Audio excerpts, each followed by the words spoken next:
Scott Watson, born the 28th of June 1971, is a New Zealander who was convicted in May 1999 of the murders of Ben Smart and Olivia Hope on his boat Blade on the 1st of January 1998.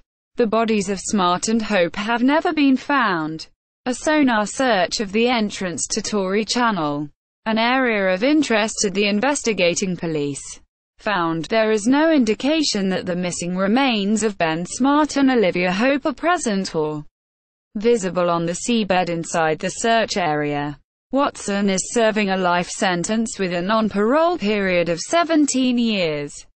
The New Zealand Court of Appeal rejected an appeal by Watson.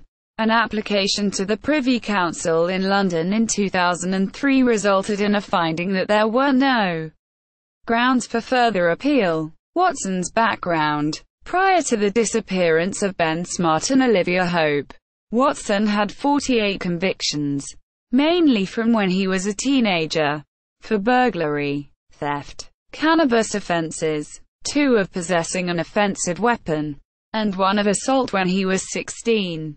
He had been imprisoned for 2 short periods in 1989 and 1990. He had just 1 minor conviction in the 8 years leading up to 1998. Disappearance of Smart and Hope. The last confirmed sighting of Ben Smart, aged 21, and Olivia Hope, aged 17, was early on New Year's Day, the 1st of January 1998, by water taxi driver Guy Wallace, who transported them to a moored yacht in Endeavour Inlet off Furneaux Lodge, located in the Marlborough Sounds, New Zealand. The close friends had been celebrating New Year's Eve at the lodge with other partygoers. After leaving the party and discovering that the boat they had arrived on, Tamarack, was overcrowded, they decided to look for alternative accommodation for the night. They transferred from Tamarack to a Furneaux Lodge water taxi driven by Wallace, intending to go back ashore. Aboard the small water taxi was a man who would later become crucial to the police investigation.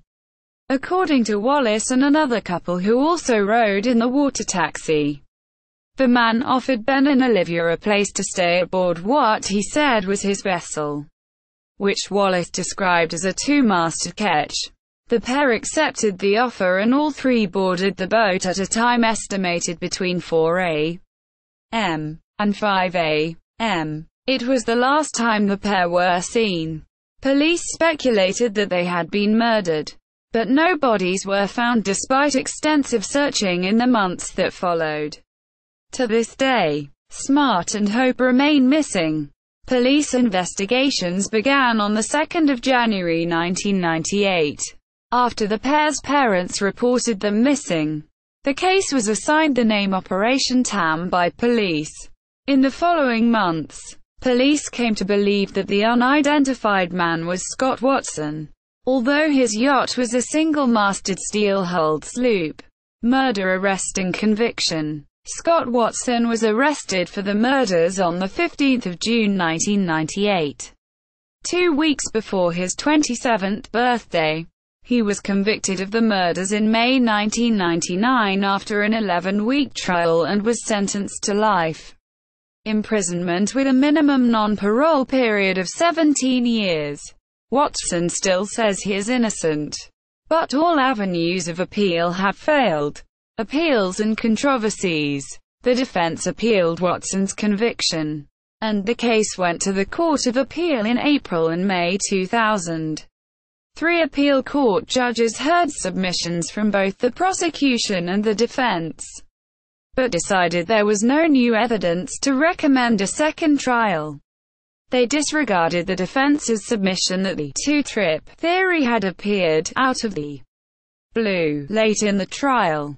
Questions have been raised about the manner of the police investigation, notably by Mike Callagher, who in 2001 published a book which was critical of methods allegedly used by police to obtain Watson's conviction, and by Keith Hunter, in a 2003 television documentary and a 2006 book. In November 2000, After the Court of Appeal hearing, a witness who testified at Watson's trial contacted the Weekend Herald to say his evidence given under oath was nothing more than an act. He said he was being threatened by gang members in prison. He was coming up for parole and was put under pressure by police to testify, and I agreed on the basis that my life was getting threatened. The witness changed his story at least twice more, which led Watson's lawyers to conclude he was completely unreliable. In 2003, Watson's lawyers Mike Antunovich and Greg King applied to the Privy Council, which found no grounds for further appeal. In 2009, Watson unsuccessfully applied for a royal pardon. A 2010 report by the Independent Police Conduct Authority cleared police of allegations by Keith Hunter and Watson's father Chris Watson. It found the police investigation had fallen short of best practice in areas which had no significant bearing on the outcome of the investigation. No evidence was found that would support Hunter's other claims. In June 2015, Watson successfully challenged at court the Corrections Department's refusal to allow him to be interviewed about his case by North and South journalist Mike White. On 8 and 9 November 2016, the interview went ahead as planned. Also in June 2015, the first hearing of the parole board took place.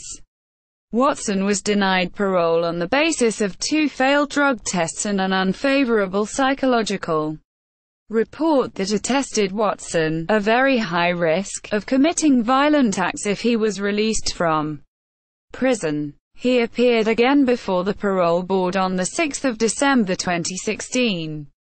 Parole was denied because departmental psychologists again said his risk of violent offending was still very high. By law, Watson must be reconsidered for parole before 6 December 2020, but can apply for an earlier hearing if he believes there has been a significant change in his circumstances. In November 2017, a second application for a royal pardon was filed on Watson's behalf by an Auckland manned ex-convict who had taken an interest in the Watson case.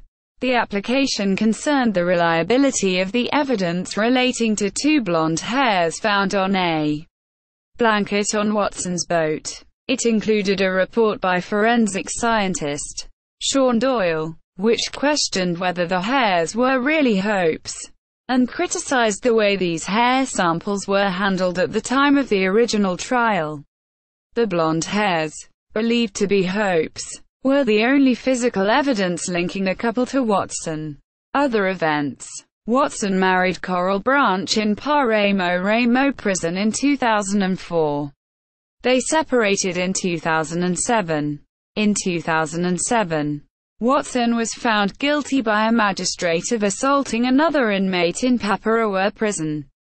In 2008, his appeal against that conviction failed. See also, list of murder convictions without a body.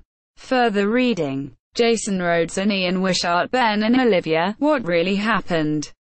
Auckland, Howling at the Moon Publishing.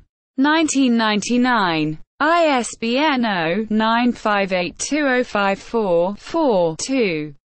John Gould to Silent Evidence. Auckland, Random House. 2000. ISBN 1-86941-386-5. Mike Callagher, The Marlborough Mystery. Auckland, Tandem Press. 2001. ISBN 1-877178918.